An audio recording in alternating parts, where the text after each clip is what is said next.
looked this good.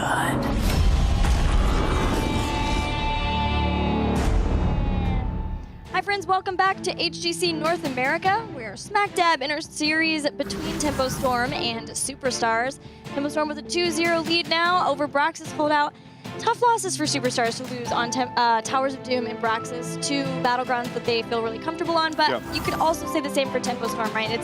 They knew they were going to be going into battlegrounds where Tempo Storm also felt a lot of comfort. Yeah, and it's one of those, we talked about after game one. It was that the best or the worst that we're going to see of Superstars. That last game, composition was a little bit off play, necessarily not that dramatic, but it does feel like, that may have been, the high. That was it. That was Towers. They're going to go in. They're going to see how it works out. Tempo played, calculated, punished that one major mistake, and snowballed it back. And now I am fearful of game number 3. I think the most important thing for Superstars is if they choose a map, do not pick one that both of them like, because we've seen that obviously is not going to work out here. Take them to something weird, something we know that Tempo struggles with, maybe even like Battlefield, right? Yeah. Well, before we get into that Battleground ban and see what it is that Superstars will be doing, we have a tweet from you guys. Aku Baking, Space Bears have no respect. This is true, because when I compete in Shire League, that's our teams. Team Space Bear. We have no respect for our opponents because we're going to win the video game. No, not really. It's a lot of fun to be able to play that. But yeah, she had no respect. She just walked in, looked him in the eyes, and said... and everyone's like, oh, wow, that's a bear. There's a bear in this game? They see the bear and they're just like, I guess, yeah, you can have that. You really want it? Yeah. Go ahead, Misha. It's all yours. I mean, it is a little weird. Just see a Misha just roaming on her own, just fly out and just, leap up onto it with the animation. But yeah, it was a little bit funny, but in the end, it just wasn't enough, Double support, double warrior. Not even Misha can carry that, really, Yeah. Not a big enough saddle. Let's see if it's Battlefield of Eternity that Superstars want to go to, or if they're going to switch things up and go for first pick. The two bans were Cursed Hollow and Infernal Shrines. We covered Towers of Doom and Braxis Holdout. Where's the next game going to be? Dragonshire Picked by Tempo. I have a theory here. Hit me with it. Dragonshire's been played quite a lot in Europe, right? Yes. I wonder if Tempo Storm's just like, okay, we are going to get a little practice in on Dragonshire here. I mean, it makes a lot of sense. Are we going to see Zul and Nazeeba then? Is that the answer? It's just going to bust out the kicking it old school EU style? I would like it. Honestly, I really would enjoy it if that's the direction they want to move into the draft. Whether or not they will, different story. Yeah, it is funny how we've seen a shift in priority and preference of maps around the world. Dragonshire went from non-existent to suddenly relatively relevant, I guess. But then maps like seeing the Infernal Shrines has been near the death of that map for some reason. Warhead still, it's just kind of it's the stepchild that nobody really loved. Still, it's yet to reach its priority and favor for HGC. Yeah, it's very niche when people want to choose that. Superstars banning Dahaka. Huh. I very much thought that Superstars would want that Dahaka pick. They're going to first pick False Set. That's the only way, right? Or the Zeratul. They're going to deny a Zeratul. Debatably not Zeratul's best map. It always comes down to the focus put towards the top lane. And seems weird considering the ban onto the top lane. Now that still leaves, as always, the False Set here. This is... Oh, man. This is going to be interesting. We did see Tempo, the only game that we managed to get them onto this map against No Tomorrow. They did pick Zeratul themselves in the 2-3 rotation, so it's a deny. But the Malfurion's still up. We still have the opportunity to, I think like a Malfall set is an insane rotation here for Tempo.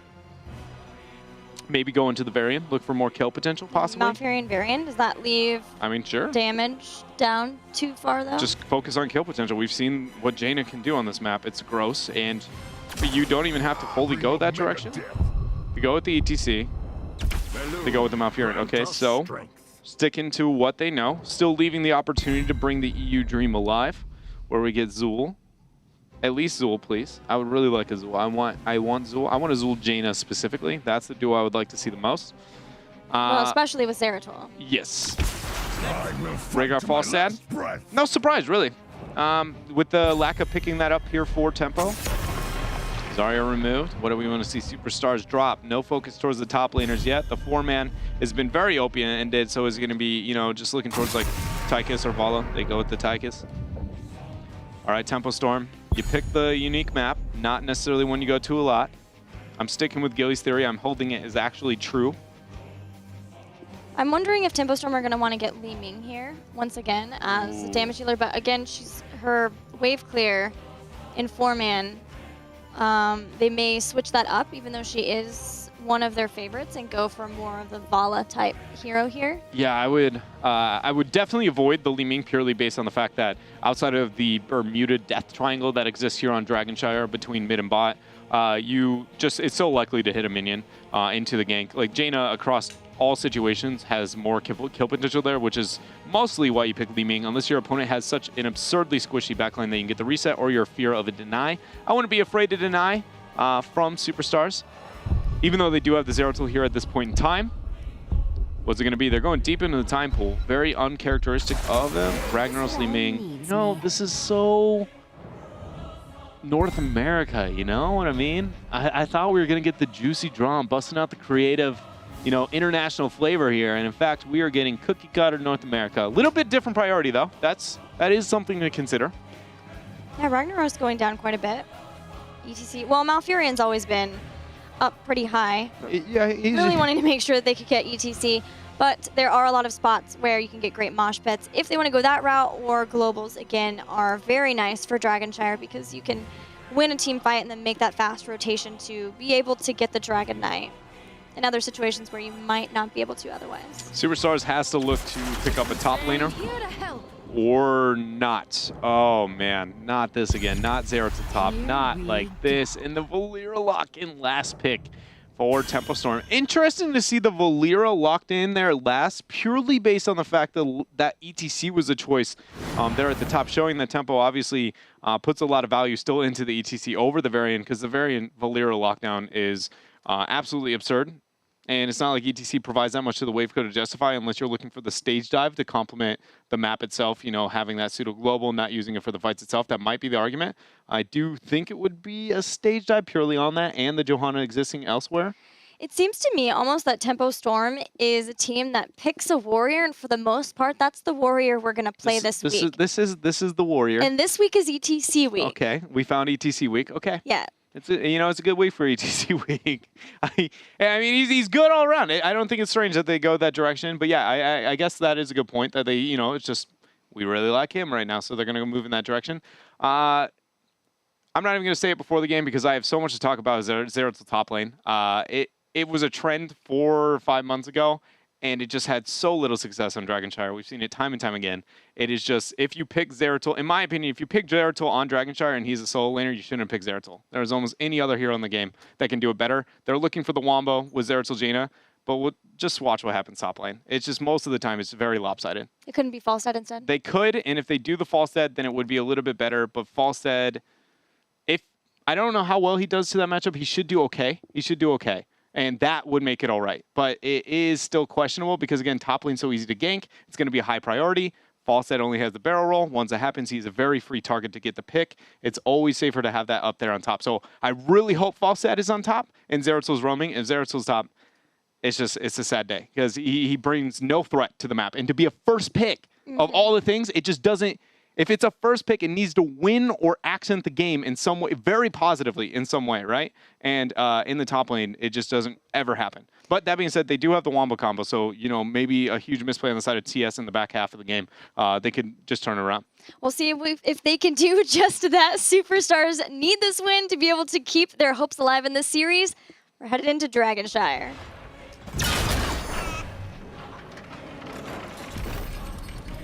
Hosey, please pick season Markman. That, for those of you at home, is the indication that he's probably going to be solo laning. If he goes Gathering Storm, he'll want to be in the 4-man rotation to be able to get as many stacks as he can on Gathering Storm with his hammering. He's holding it. They're thinking about it, which makes me feel like he's going to be the solo. I don't know. We'll find out. Other than that, though, here, Tempo, they've got the Valera. They've got Psalm on it. He's scary on that hero. Pretty much all the pros in Hero League right now are just busting out Valera left and right, and she is absolutely terrifying. Gathering Storm. Gathering Storm. So he's going to be in the 4-man. Is Zeratul going to move top? His first transition is hiding that way, but he's not moving and committing to minions. He's going to cut somebody off in the choke, which is just good play all around. Superstars didn't even move and start out in the bottom There lane. it is. Jumping in, Toasty on the chase. Oh, quick route follow-up, Psalm, and deleted is Falstad right out of the gates here on the third game.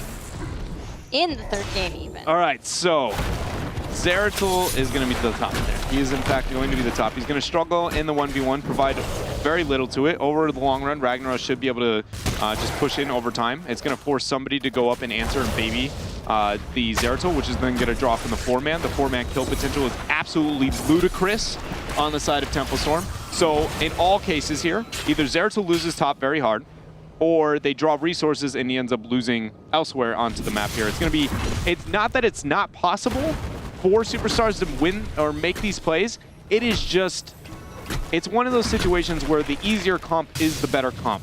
Almost 90% of the time, the easiest heroes are going to be the best ones. It's just because you know the value, it's reliable. And we'll see, as we see Superstars is trying to mix it up. They're running 3 top because they understand their circumstances here. They've got to shift something around because the traditional strat with Zeratul top is just, it's a weak one. Yeah, and in general, if you have Zeratul Falstad, then you say, okay, well, at least if our opponents know that either Falstad flies up or Falstad's the one who is top and Zeratul flies up, then, or sneaks his way up, then they can get a kill on the top laner, and so that keeps the top laner back. But for Tempo Storm having Valera, that directly counters that aspect too. Ragnaros can play more safely and more out aggressively because they know that Psalm is right there too to be able to help out. And the biggest thing for me, and not only beyond the setting him top, is Falstad actually transitioned towards top. So this is, you know, they're still kind of running this 3-2 split, kind of babying the lanes. But the biggest thing is Zeratul committing to the kill potential in the 4-man. They picked Jaina, right? Zeratul will be the best follow-up setup confirming of these kills in the picks early game. Will he get this? Ray's got one blind. He should be able to buy time there. Falstad's transitioning towards top. Valera is going to rip him to shreds, though, if he shows too far. He backs out. So very smart play, but Psalm is just waiting in the shadows top. Oh, so close there. Falstad, very patient. He was about half an inch from losing his life. Superstars took a big risk trying to get their, hold on. That's a winning trade for Psalm. Trying to get their Giants down in the bottom because it left people off the battleground, and Tempo Storm almost got the Dragon Knight, but the fact that they were able to hold out without Tempo Storm getting the Dragon Knight, now having the Giants at the bottom, that will help that less than ideal 4-man for Superstars where they've had to send other people up in the top to try to deal with Ragnaros and Valera too. So Superstars doing what they can to buy time, keep their lanes from getting extreme pressure from Tempo Storm as they work their way up to the Wombo combo at level 10. Good orb there.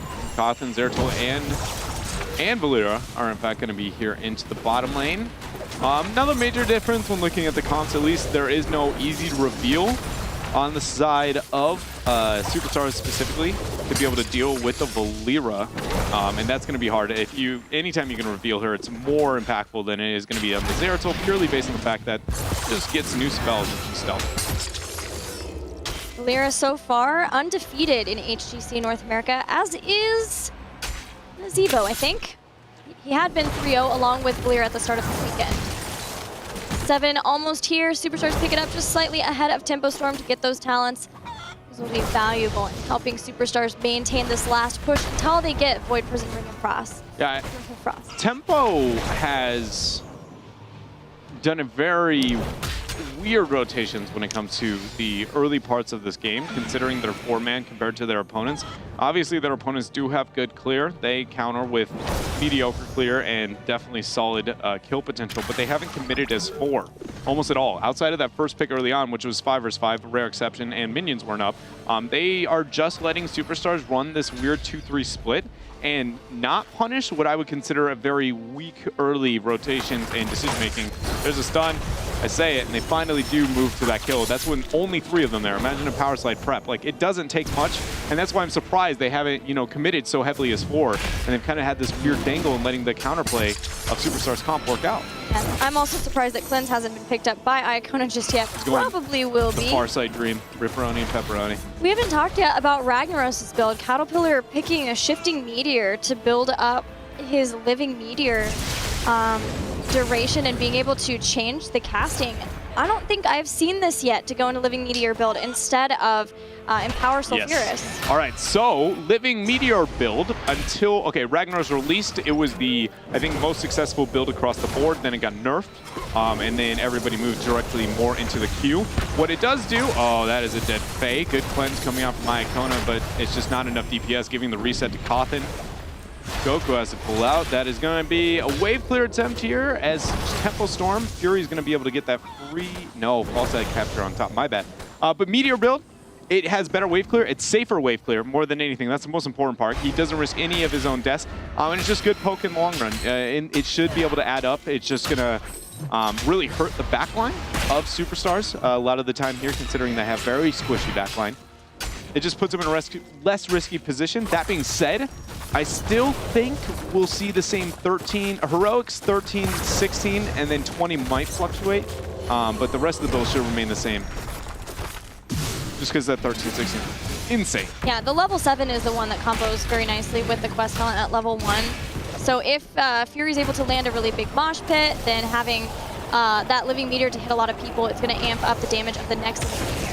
Void Prison has to be burned by Goku, though. Tempo Storm, we're chasing down Stray, uses Iron Skin. Tempo Storm trying to use this amount of time with Void Prison down to their advantage, and that maybe will start with a Dragon Knight. Yeah, good job by Fury, buying a little time. Jaina did manage to capture on bottom. You see the Death Squad is what I'm nicknaming them now with the assassination potential they have. Are moving towards bottom. Ragnaros is buying time towards the mid. It's also going to help with delay onto the DK if you're ever concerned about that. But good pickup here onto the Giants. They're going to buy needed pressure for Superstars into the laning phase and aspect here on Shire. But without the Void, their team fight potential drops severely. We're yet to see what we're going to see Iacona move into, but I think there's a 0% chance we see him go Bloodlust here. It just doesn't fit the comp even a little bit. Fury did get stage dived instead of mosh pit, so yeah. Favoring the global here, being able to quickly get into a team fight, which we might see him do here with all eyes from Tempo Storm on the members of Superstars. I think it makes the most sense not only to match the global, complements the map, like because the globals are so valuable into the map, but more importantly than anything, it's just interrupts are so easy on the opposite side that this is one of the situations where I would prefer that. So I like that we see that out of him. Psalm is going to stealth up. Goku gets sniffed out, drop through. Cawthon with a combo. He's going to teleport it. But it's fine for now. Both shrines captured by Superstars for a minute. June, aggressive position. Throws down the scouting drone, gets cleared up. Song moving in, though. There's going to be one stun. Dead. Instantly deleted. Power slide's going to come out in a second. Iacona, you can see the same fate as your allies here. 2 picks up. Tempo just slowly gaining control of this match. 5-0 in kills. That was seconds before Zeratul would have had Void Prison to be able to help out and maybe turn around. But now with that 2 members down, Sam keeping a hold of Goku here in the bottom lane, trying to make sure that they can hold on to this shrine long enough to get it. Yeah. Again, Void Prison has to be used defensively. No counter response as well when it comes to the rest of the team there. Jaina not being alive doesn't have the option to void it out. Psalm here, even winning the trade into the 1v1 onto Zeratul. His build, sticking to what we've seen so far at HGC into the kill build. We'll see the isolated probably at 13 damage. I want to know if we're going to see the Ragnaros 16 change, actually. I might be a little bit wrong. We might see him move into Meteor at 16, but I still feel like, I mean, that max percentile HP is just so good, but maybe without the reset at 7, it's not going to be winning trade there. So Pure Smash was dodged. Nice barrel roll and a gust. Hosty gets away. Again, those Superstars have to use a lot of abilities defensively, but they're still biding time. They have 13 at this point, so they could fight if they want to, but the Wombo is down. The Wombo is the problem. They need Void Prison, and they need Ring of Frost, and then they need to get to a point where Jaina and Zeratul are together. That's kind of the issue, though, with Shire is that you don't often have a lot of these 5v5 fights, so there's just skirmishing happening everywhere across the map. Especially when half of your combo is in the top. It's a struggle.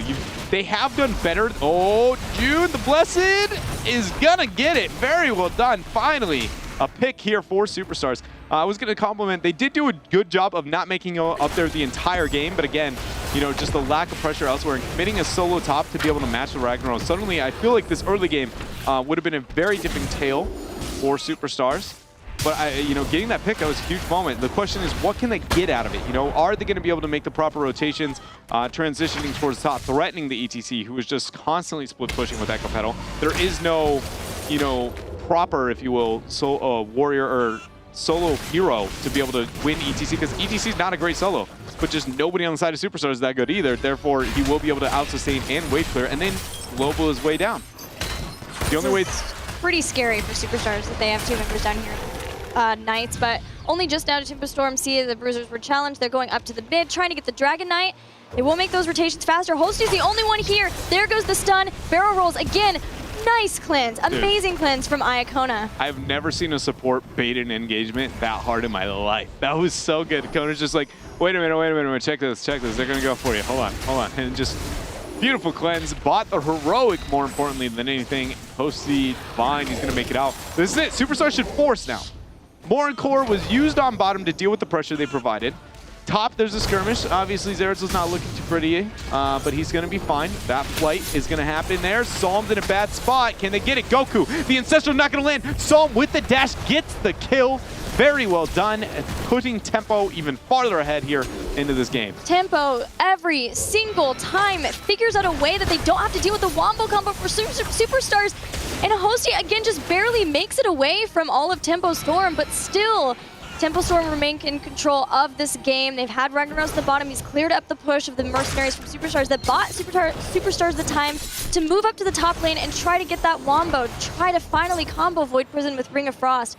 But instead, losing Zeratul and not having anyone in the bottom, Tempo Storm gets the first dragon. So we do see Cattle did change the his 16 talent with his build going into full Meteor. I still thought, again, the insane threat potential it puts onto the front line with that max percentile HP might be the choice he moves into, but no, in fact, he's going to do a lot of damage. If you hit the very tail end after that level 1, you can redirect it at the very last second. When it finishes, it does an absurd amount of damage. It's kind of like use like a Cho'Gall bomb controlled by one person, and it can only blow up at the very end. Like that, it does a lot of damage, as you see to Faye and Saray there. But Faye made it out. Good cleanse from Iacona. But that's down. Tempo Storm on about it. They're down ETC. There goes the Gust. Can they void? Is this it? This is the moment. Goku's moving in. Hosty's in trouble. Psalm's on the chase. Jumping over after Hosty. Faye sees it. Void Prison in the back. Where's the ring? Stage dive completely scares Jaina to get the follow-up. She's not going to be able to make it happen. The Void used the Gust as well, but it all resides to really nothing gained so far for Superstar. Frustrating point so far in this game, in this series for Superstars. They've been able to hang up with Tempo Storm. They've stayed caught up in experience, at least in the talent tiers. They have 16. They want to make the fight, but now no Void for 70 seconds. There are options for starting that fight are limited. This rotation towards mid, there's going to be no pressure point really where a team has the advantage. It's just we're gonna keep watching the same trend, I guess, keep happening throughout this game, because neither really has enough with how much damage was taken onto the DK very early on, which was definitely a big mistake on the side of Tempo. Saray getting caught out. Are they going to ring response now? They have Blessed. They could. Siren Skin's already down. Those great zoning. There it is. No ring's not going to be used. Oh, it does. It only hits one. A bad spot here for Superstars. It's just like nothing is working out here in this game for Superstars. Like they're just like a fraction of an inch away from making things work, a fraction of a second, but just they're so far away that they aren't making the plays that they need here. You have to give props though to Tempo Storm for making that happen. Oh yeah, like the stage dive from Fury? They've gotten, yeah, stage dive from Fury, making all the right choices to keep Superstars from ever getting that, because that's exactly what you have to do. You have to force Void Prison to be used defensively or Ring to be used out of the combo. Now the cycle's there. Void Prison's up. 40 seconds for Ring of Frost, though. 16 seconds until Shrines. And once again, Superstars are going to try to do what they can to group up in a place, whether that is putting mercenary pressure somewhere and then Hosty can fly in, but try to get a lot of the members of Tempo Storm and see if they can make it happen. It only takes once, though. It only takes once to swing around momentum with the massive destruction you can do with that. Coordinated Valera is so freaking scary. That is true. It is absolutely terrifying. You have an option of a silence. You got the option of a burst. Agree with that wholeheartedly here. As Psalm is put in a clinic, you see just the combo. Goku, oh my goodness. He's stealthed up, so there's no reveal possibility on the side of Psalm. He can't reveal, but now he can, and that's going to be one dead Goku. Very easy baiting there, coming out from Cattle. Stage dive. They're going to use it out.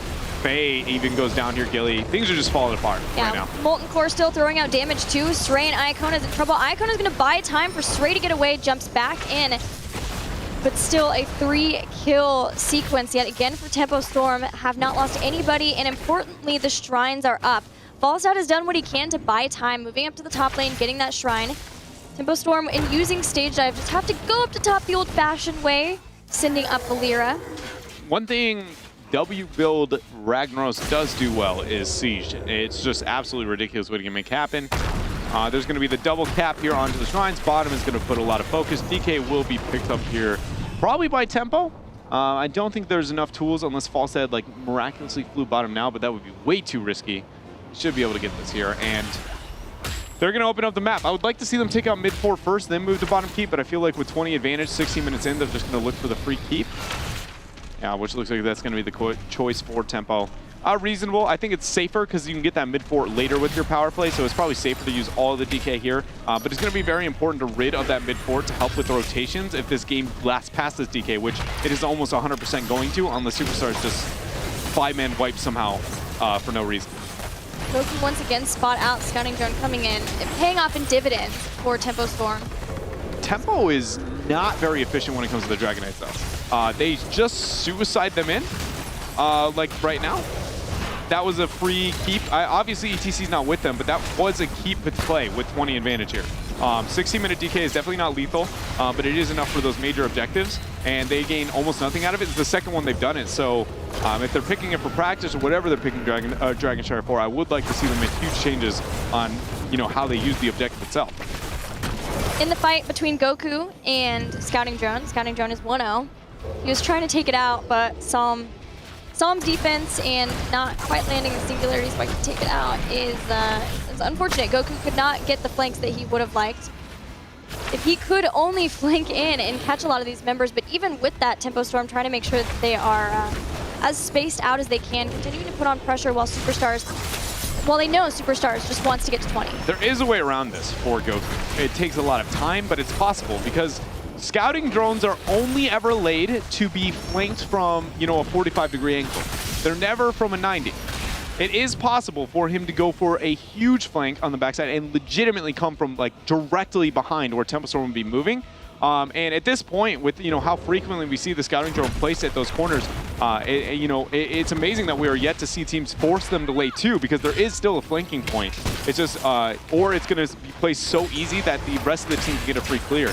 So maybe we'll see Superstars make that adjustment. That is a very difficult one to identify in the middle of a match. Yeah. Maybe afterwards be like, yeah, no, we can totally do this.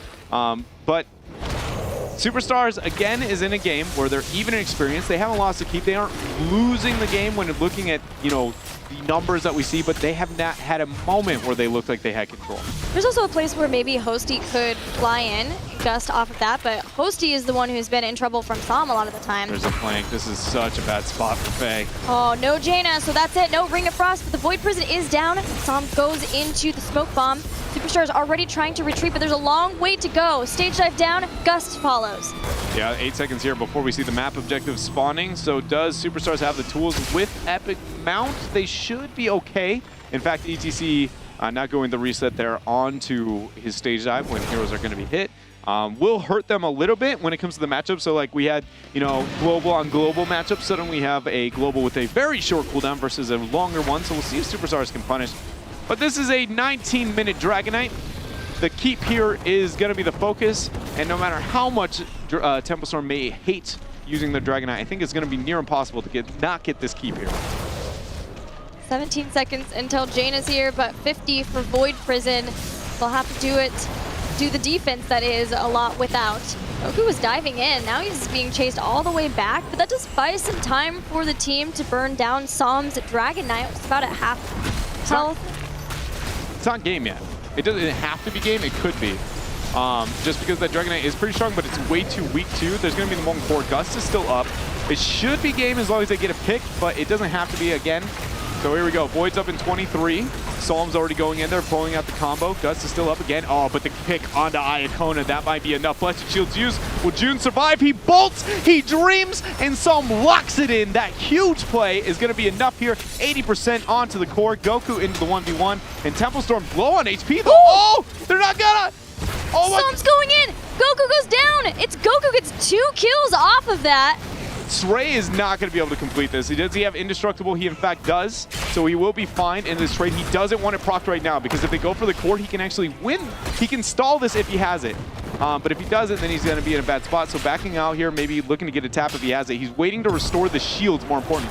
So there he goes in.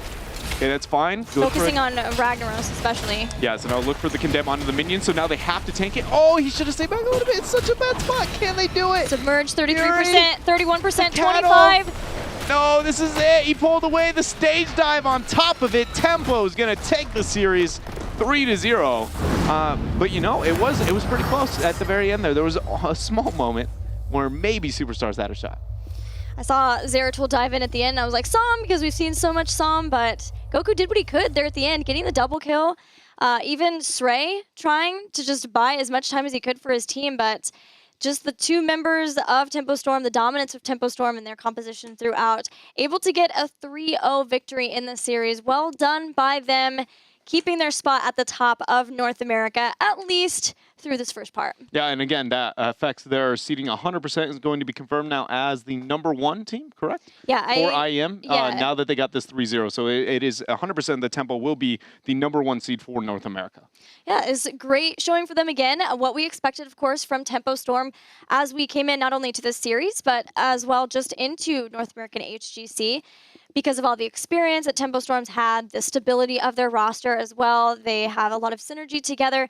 There have been some high and low moments for them. They lost to Gale Force Esports when Gale Force came in with very targeted picks. They painted a target on the back of Tempo Storm. But in the end here, still being able to defeat Superstars 3-0 is a great way to not only in this part for Tempo Storm, but have a great momentum going into the Western Clash. I think it's good even for Superstars. You know, it obviously may not be the dream ending that they were hoping for, but I think more than anything is even looking at this series, if they compare what their play was compared to even week 1, it didn't look like maybe their prettiest performance, but I think you can see those drastic improvements, and that alone is something that I feel like they can, you know, at least go home and be happy about. For Superstars. Yeah, I agree. Superstars had a fantastic improvement. We'll look forward to seeing more of that improvement in the future. But we're also looking forward to talking to Psalm. Hey man, congratulations. You guys are going in as the #1 seed to the Western Clash for North America. How's the team feeling? We're feeling really relieved. We were kind of down after the GFU loss, but we're glad that we can close it out still as the first seed. So I want to talk to you about double support on Fraxis Holdout. Can you talk us through where that strategy is coming into play, what it's useful for, what it's useful against, maybe? I would not double support with Medic just because it's just so vulnerable to dive. It's special. It's special. It works against like very passive, very slow, sustained kind of comp. So kind of like a Zul'jin comp that you're playing against, but it's special. Not for every game. I'll remember to, you know, and my own games at home, I'll just be like, nah, guys, this draft, it's a special one. No, I promise.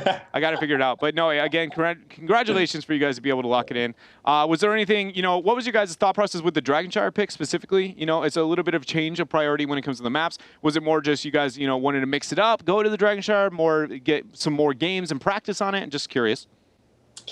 I think we like Dragon Shire a lot. I think our team's biggest strength comes in our rotation and macro play, and like our overall presence on the map, like everywhere at once. I think that is our strength. So that's, you know, we like maps like Tomb, Dragon, whatever rotates that a lot. Psalm, I asked Gale Force, but I want to hear your thoughts as well. How do you think North America is going to do at the Western Clash? And you guys specifically, what are your goals? What are you looking to achieve there? So at the past 3 times we've played Europe, we got 2-0'd by Dignitas. So that's our #1 priority, is getting some vengeance, maybe take them down 2-0, 2-1 maybe. But yeah, I mean, obviously we would like top 4, and the goal is to win it. Maybe ask Reina for a pay raise. How do you see the rest of North America doing as well, Gale Force and Team 8? I think we've got a good shot. I think the teams we're going with right now, they have really hard work ethics. All of them really want to win. That's their number 1 priority, and you can see it with the performances of GFE and Team 8. You can see their hard work in action. Yeah, you can, as well as you guys too. Congratulations. We look forward to seeing you at the Western Clash. Any shout outs? Yeah, shout out to my family. Thank you guys for always supporting me. Shout out to my girlfriend who always watches me. Shout out to my apartment. Yeah, all of them are watching me in like the living room 5 steps away. And shout out to Tempo Storm. You can follow me on Twitch and Twitter, twitter.com/SalmHots, twitch.tv/SalmHots. And yeah, thank you guys. Thank you. Important shout out to the Mickey sheets, am I right? Yeah, I mean, it wouldn't be a Psalm interview without it. Duh. Of course. Of course. It's, it's cooler than Space Bears, with the lack of respect there. It's just that they're Mickey sheets. Never forget. Okay, actually, the Ron Wall, that's probably the the number best. 1. That's number number one. Yep. But Mickey sheets close second. Speaking of Ronwall, though, we're going to have Team 8 playing up next. Before we get to that, though, guys, Western Clash. So pumped for that. And Tempo Storm now looking great as they get ready to go into that. We saw Gale Force Esports yesterday, too. That is going to be March 3rd through 5th. At the time, it's going to be at 1 a.m. Pacific or 10 a.m. CET. So don't forget, if you want to find out more information or if you have to catch up on the VODs, too, playheroes.com/esports. That's where you're going to find everything you need to know, especially early next week. Make sure you're checking in there because there's going to be a lot more information released about the Western Clash at IEM Katowice. Man, Dread, the teams, they're all decided now. We now have the Australia-New Zealand team as well, so they're all decided, and it looks to be a great time. Yeah, I'm very excited. I'm thoroughly excited for the the event itself.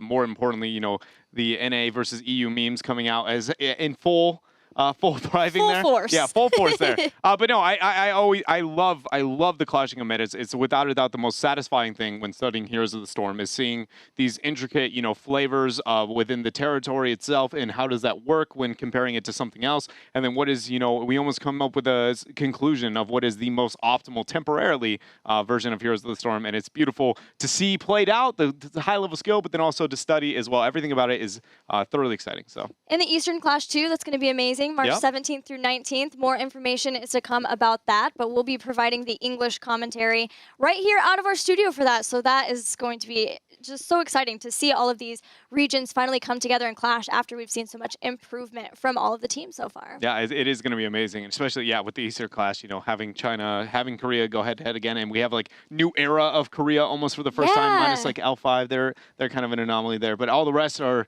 trying to find themselves, and it's awesome. Even next week's games are pretty hyped for them as well. So, well, we have one more series left here at HGC NA for part 1, and that's going to be Team 8 versus Team Freedom right after this.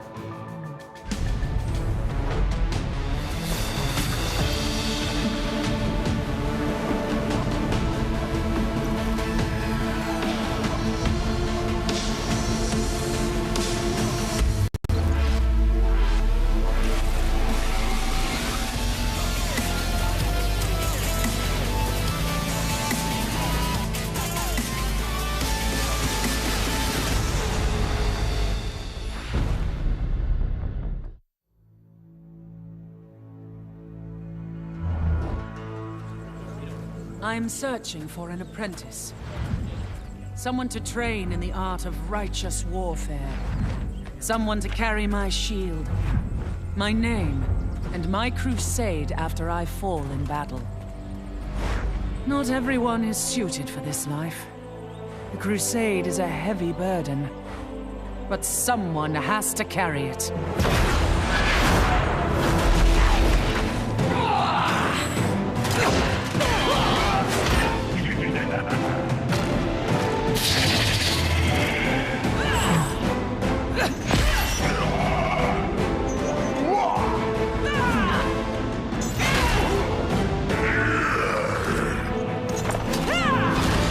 My name is Johanna.